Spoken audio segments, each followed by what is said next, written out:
다 함께 묵도하심으로 2020년 9월 30일 수요일 주님께 예배 올립니다.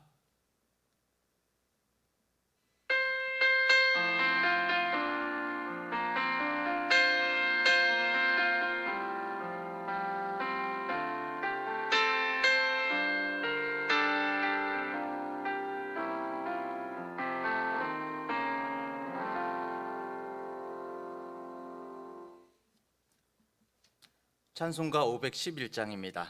찬송가 511장 내 구주 예수를 더욱 사랑.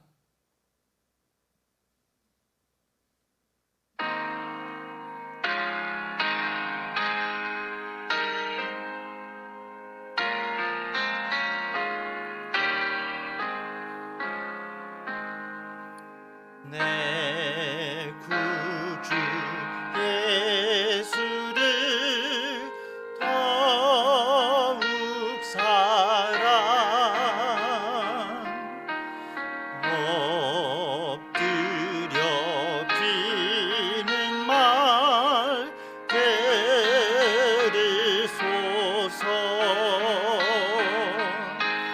내 진정 서원이 내 구주 예수를 더욱 사랑. 더욱 사랑. 이전엔 세상 나 기뻤어도 지금 내 기쁨은 오직 예수. 다만 내피는 말 내 구주 예수를 더욱 사랑. 더욱 사랑.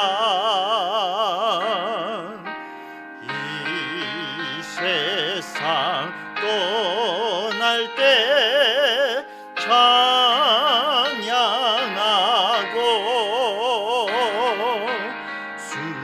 숨질 때 하는 말 이곳일세. 다만 내피는 말 내 구주 예수를 더욱 사랑. 더욱 사랑.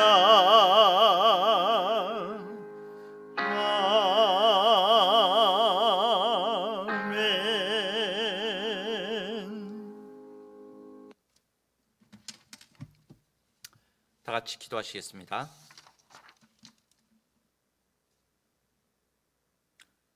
주님, 어려움 속에서도 저희를 지켜주시고 이 수요일 저녁에 각자 장소는 다르지만 한 마음으로 함께 모이게 하신 주님의 은혜를 찬양합니다. 특별히 한가위의 분주함 가운데에도 합심하여 예배드리게 하시니 감사합니다. 갑작스레 변한 일상으로 불편해지고 심리적으로도 많이 위축되었습니다. 예전에 그 특별할 것 없던 평범함, 공기처럼 당연히 주어지는 줄 알았던 모든 것들이 얼마나 감사한 일이었는지 깨닫습니다. 주님, 지금 이 순간을 감사하게 하옵소서. 어려움 속에서도 더욱 기도하게 하시고 저희들의 삶 속에서 더욱 주님의 말씀이 빛나게 하옵소서. 이러한 모든 일상 가운데에도 하나님의 계획하심이 분명 있음을 확신하며 주님의 때를 바라보며 더욱 성실하고 더욱 사랑하게 하여 주시옵소서. 중앙대학교의 모든 성도들과 가정을 붙들어 주시고 평안과 강건함을 허락해 주옵소서. 온라인 예배 가운데에도 주님의 동일한 은혜에 감사를 체험하는 저희 모든 성도들에게 주님의 참된 복을 허락해 주옵소서. 전능하신 우리 주 예수님의 이름으로 기도합니다. 아멘.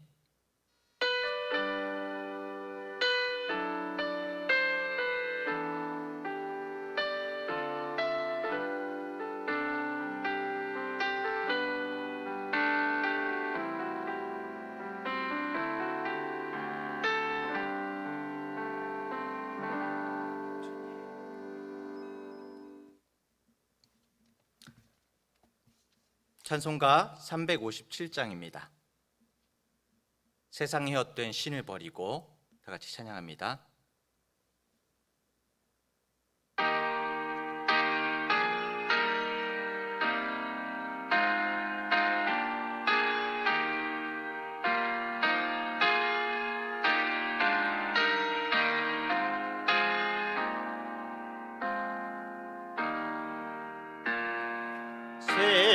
세상에 헛된 신을 버리고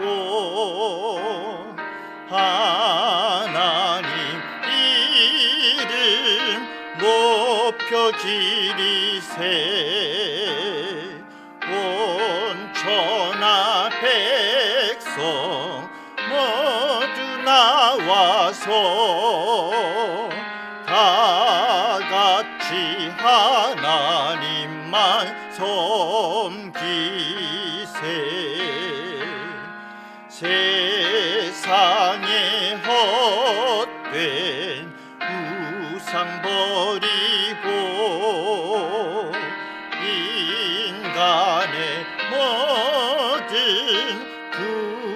부귀영화와 거짓과 거리 모두 버리고 온전히 하나님만 섬기세. 주님의 백성 서로 헤아려 시기와 미움 모두 버리고 하나님만을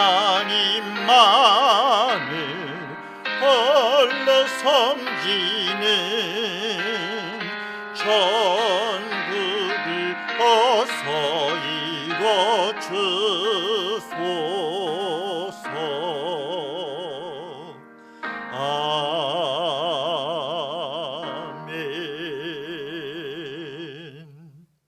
아멘.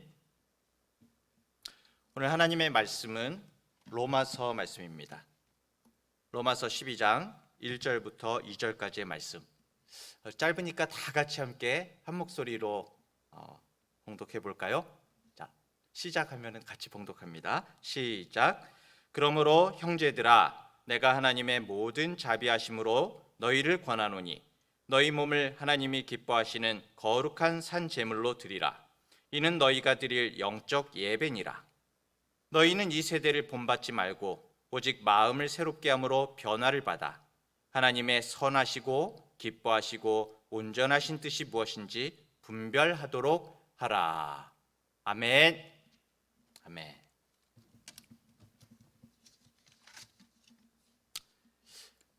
할렐루야. 이 분주한 추석 가운데도 예배의 자리를 기억하고 하나님께 시간을 드리는 모든 성도님들을 주님의 이름으로 축복합니다.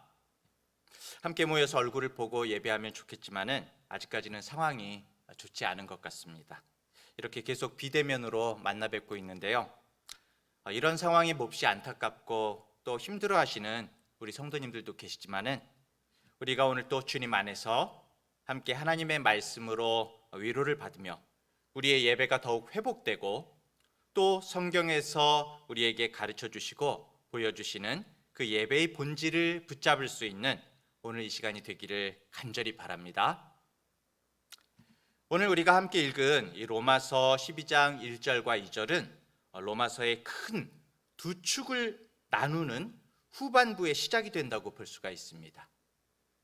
로마서 1장부터 11장까지는 이 복음의 내용을 설명했다면은 12장부터는 그렇다면 이 복음으로 의롭게 된 사람이 구체적으로 어떻게 살아가야 되는가, 그리스도인의 이 삶의 실천적인 부분을 다루고 있습니다. 그래서 12장을 시작하면서 앞에 모든 말씀들의 내용을 종합하면서 그러므로라는 단어로 이제 시작을 하고 있죠. 자, 그러면 이 12장의 실천적인 이 말씀의 12장의 시작이 과연 무엇에 대한 이야기를 가장 먼저 다루고 있는가 하면은 바로 예배에 대해서 다루고 있습니다. 우리가 흔히 생각하는 예배, 그러면은 어떻죠? 주일에 드리는 예배, 또 함께 예배당이라는 이 공간에서 드리는 우리의 예배, 찬양, 말씀, 기도, 성도의 교제, 또 성만찬, 이런 것들을 우리가 생각하게 되는데요. 그것보다는 바울은 이 예배의 본질에 대해서 로마의 그리스도인들에게 소개를 하고 있다고 생각이 됩니다. 1절은 이렇게 시작이 됩니다. 그러므로 형제들아, 내가 하나님의 모든 자비하심으로 너희를 권하노니 너희 몸을 하나님이 기뻐하시는 거룩한 산 제물로 드리라. 이는 너희가 드릴 영적 예배니라. 이렇게 말합니다. 이 예배를 소개하는데 바울이 제일 먼저 소개하는 이 언급하는 내용이 뭐냐 하면은 너희 몸을 산 제물로 드리라고 말합니다. 그 당시에 유대인들은 예배를 어떻게 이해했을까요? 그들이 이해한 예배는 절기 때에 예루살렘 성전에 가서 짐승을 잡아 드리는 것을 예배로 이해를 했습니다. 자기의 죄를 하나님 앞에 드리고 또 형제들 간의 화목의 제사를 드리고, 그리고 그들이 생각하는 예배의 핵심 중에 하나는 자기들의 죄를 속함받기 위해서 짐승을 잡아서 그 피를 뿌리고 짐승을 죽이는 것으로 그 고기를 하나님 앞에 드림으로써 죄를 용서받고 예배한다라고 생각을 했습니다. 그런 것이 익숙하고 그런데 그런 문화 속에 있던 유대인들과는 달리 로마에 있는 그리스도인들은 구약의 제사나 또 율법의 내용들을 잘 알지 못했거든요. 그런데 그들에게 오늘 이 말씀에서 문화가 다른데도 불구하고 그들에게 마치 구약에서 드리던 그 제사의 제도와 같이 제물을 드리라라고 이야기를 합니다. 바울이 여기서 말하는 이 영적인 예배, 그러면 도대체 뭘 말하는 걸까요? 왜 전혀 문화가 다른 그런 사람들에게 이 제물을 드리라라고 말을 하고 있을까요? 바울은 유대인들이 가지고 있는 그 유대교적인 짐승을 잡는 제사를 받아들이지도 않으면서요, 또한 그리스 로마 사람들이 가지고 있던 생각 하나를 교정하고 있습니다. 그 생각은 바로 우리의 몸을 드리라는 그런 개념이죠. 원래 그리스 로마 사람들의 관점에서 몸은 별로 가치 있는 것이 아닙니다.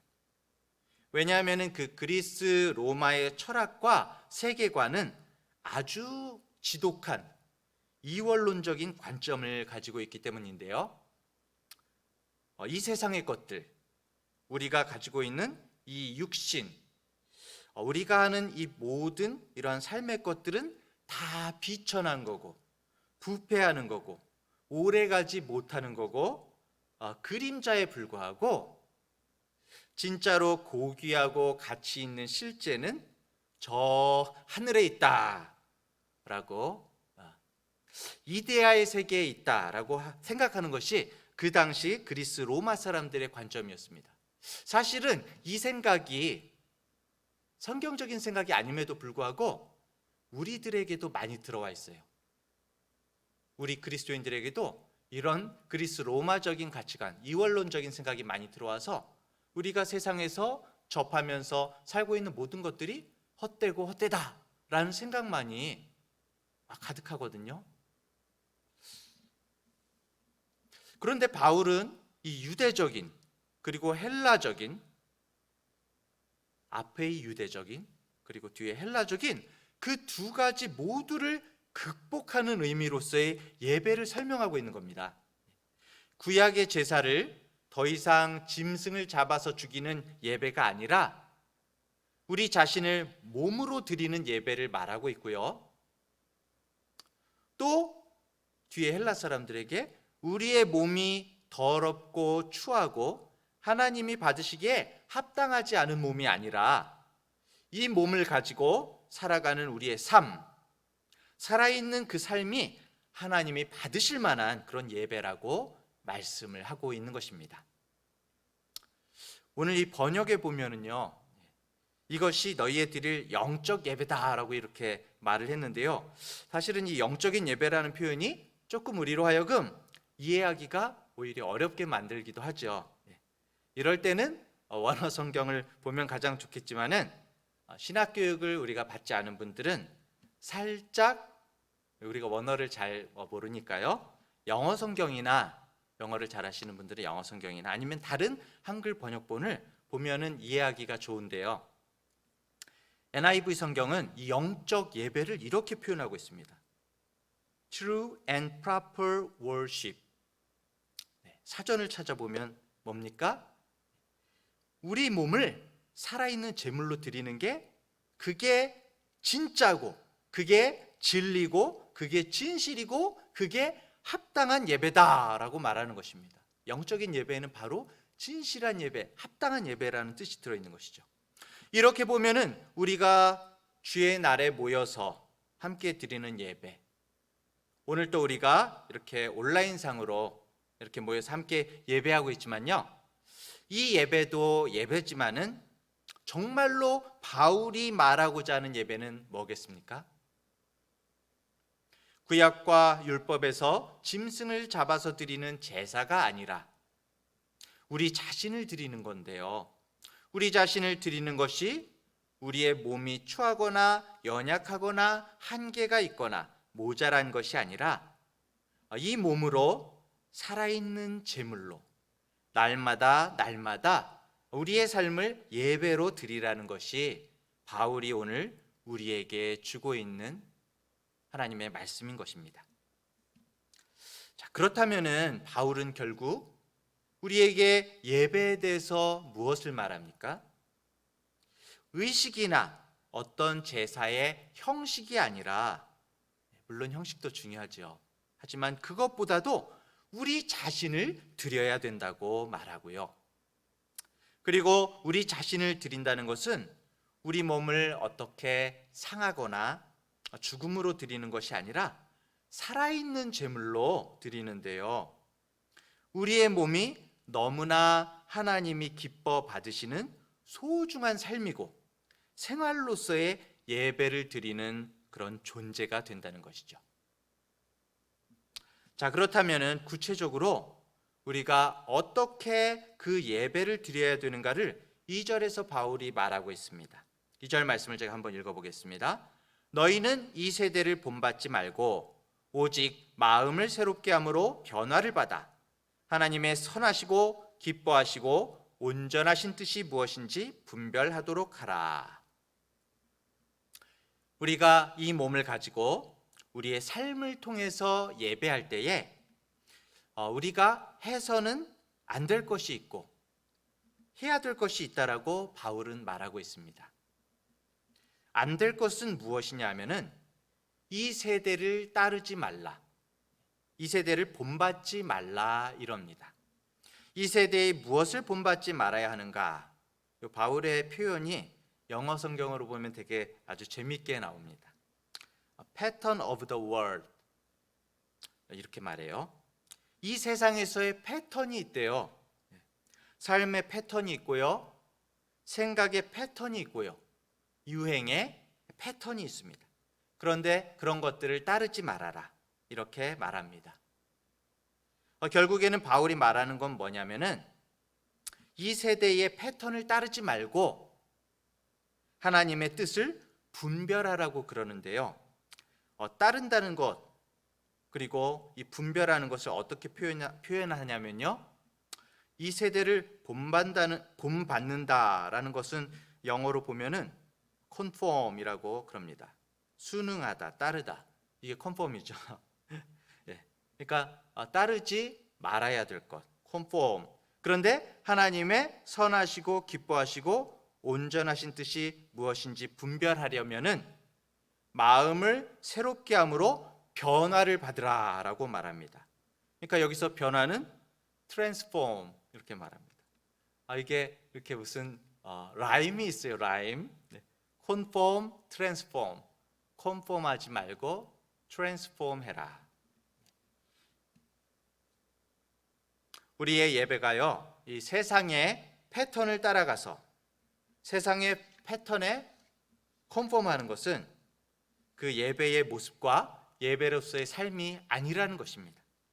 오히려 우리는 마음이 새로워져서 트랜스폼, 옛날에 트랜스포머라는 그 영화 있었죠? 변신, 변화해야 되는 겁니다. 우리의 폼이 바뀌는 거죠.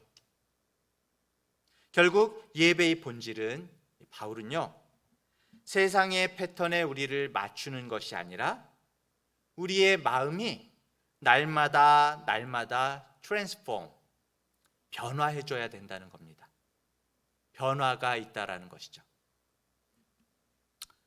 바울은 결론적으로 이렇게 말하고 있습니다.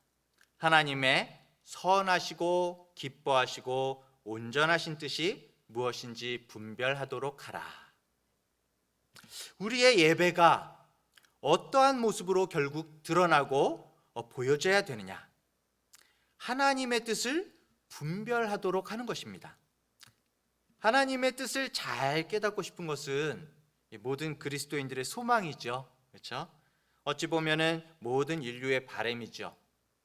하나님의 뜻을 우리가 안다면은, 하나님의 계획을 안다면은 아마 우리가 하나님께 순종하면서 거역하지 않고 살겠다고 다짐할 수 있을 것입니다. 근데 그럼 도대체 어떻게 하나님의 뜻을 분별하는 것이 우리의 예배가 될 수 있을까요?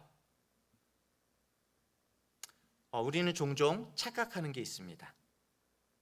우리가 예배를 잘 드리면 하나님께서 그 예배를 통해서 계시로 또는 음성으로 또는 깨달음으로 하나님의 뜻을 알게 해 주실 것이라고, 알려주실 것이라고 생각하고 있습니다.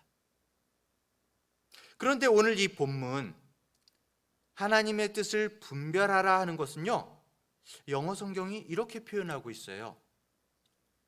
테스트하고, 나중에 한번 NIV 성경을 찾아보시면 좋겠는데요, 테스트하고 어프루브 해라. 예배를 드리는 것이 테스트를 하고 어프루브 하래요. 무슨 말입니까? 이것을 해보고 증명해보라, 이렇게 말을 합니다. 너희가 그것을 테스트하고 증명할 수 있을 것이다. 사랑하는 성도 여러분, 예배가 뭔지 더 뚜렷이 나타나고 있습니다. 물론 우리가 지금 시간을 들여서 하나님께 온전한 예전으로서의 예배를 드리고 있죠. 하나님의 온전하시고 선하시고 기쁘신 뜻이 무엇인지를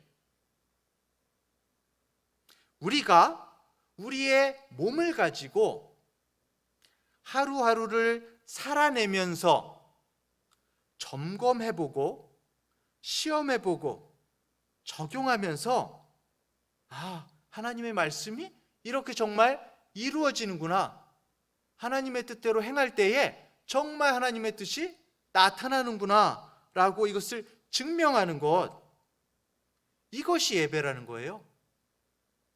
이렇게 살아내는 것이 예배라는 것입니다. 이것이 바로 하나님이 오늘 우리에게 주시는 메시지구나 라는 것을 증명해내는 것이 우리의 예배라는 것입니다.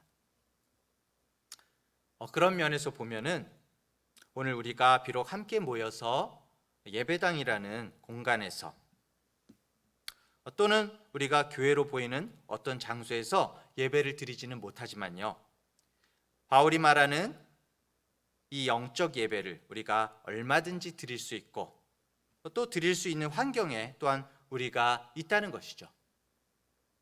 무엇입니까? 오늘 우리는 이 몸의 연약함과 몸의 질병과 또 이 코로나, 요즘에 이 코로나라는 이 전염병 때문에 고통 중에 있습니다. 이것이 하루속히 해결되고 치유되기를 바라고 있습니다. 우리의 몸을 회복시킬 수 있는 방법이 무엇이냐? 하나님의 뜻을 따라서 하나님이 기뻐하시는 방법으로 우리 자신을 드리는 것이죠. 어떻게 드립니까? 우리가 산 제물로 드려지는 것입니다.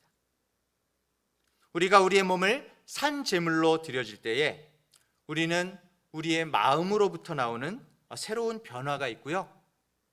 그 새로운 변화를 통해서 실제 우리의 몸을 통해서 우리의 삶을 통해서 하나님의 그 선하신 하나님의 기뻐하시는 뜻을 테스트해보고 증명해내는 예배의 삶을 우리가 살 수 있다는 겁니다.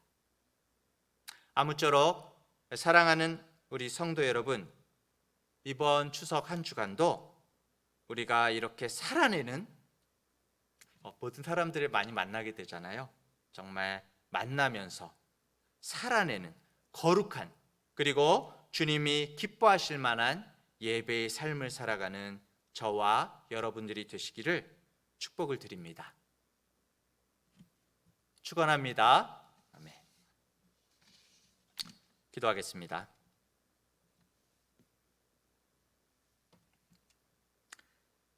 하나님 아버지, 주님께 드려지는 진정한 예배의 의미에 대해 말씀을 살필 수 있는 시간을 주심을 감사합니다.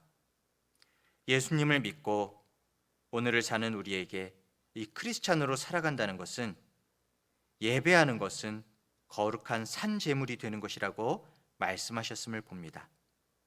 주님 앞에 진정한 참 제물이 되어져야 함에도 내가 주님께 드려지는 제물이 되는 것이 아니라 하나님을 제물 삼아서 나의 만족과 나의 욕망만을 위해서 세상의 패턴을 쫓기만 하지는 않았는지 돌아봅니다.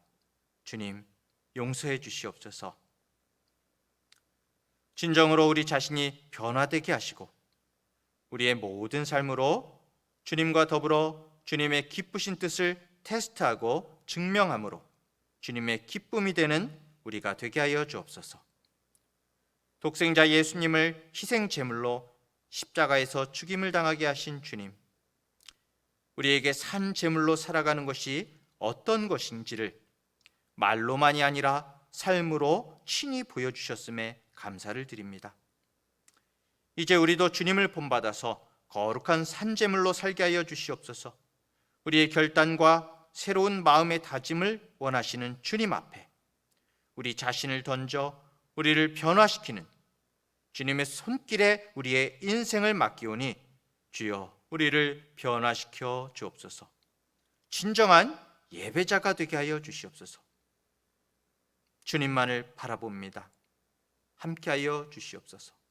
이제는 우리 주 예수 그리스도의 은혜와 하나님 아버지의 무한하신 사랑하심과 성령의 놀라우신 인도하는 은혜가 정말 주님의 진정한 예배자가 되어서 주님 앞에 시간을 특별히 드리며 또한 모든 삶으로 하나님께 영광 돌리며 주님의 말씀을 준행하고 그 말씀이 이루어짐을 정말 증명하며 기뻐하는 우리 모든 중앙대학교의 성도들 되기를 간절히 축원하옵나이다. 아멘.